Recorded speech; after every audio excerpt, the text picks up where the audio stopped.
The illegal, uninterrupted, and unregulated fishing is costing Somalia millions of dollars, the US says, with the country's potential being exploited by foreigners who take advantage of the ongoing state building to terrorize the Indian Ocean stretch in the country.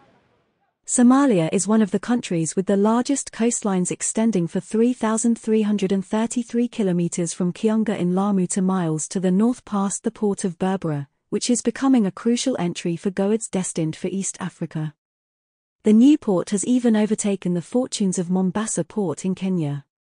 According to the US, illegal, uninterrupted, and unregulated fishing has cost the country fortunes, noting that the most affected people are local fishermen who depend on fishing as their economic activity.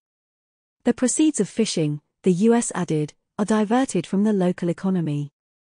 An estimated $300 million is lost annually in Somalia due to illegal, unreported, and unregulated fishing, which damages local marine resources, affects the livelihoods of local fishermen and diverts funds away from Somalia's economic development, read the statement by the US. For years, the long coastline was affected by piracy, but the multi-agency security support has greatly neutralized the pirates, giving illegal fishermen an opportunity to terrorize the area. The government of Somalia has tried to establish some measures but all in vain. On Tuesday, a Banadir court issued lenient sentences for 33 Iranians and 3 Pakistanis who were arrested in the coastline fishing without authority.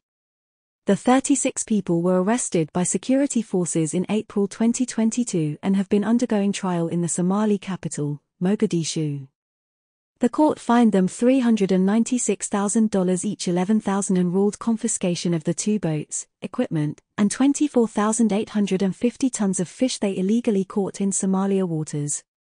The court also fined the fishermen $30,000 for a previous theft of fish from Somalia in November last year in one of the landmark judgments. Somalia has the potential of generating millions of dollars from fishing and oil, but the long process of state building has had an adverse effect on her economy. Besides the illegal fighting, the country is also fighting against Al-Shabaab militants who have dominated the Horn of Africa nation for a couple of years.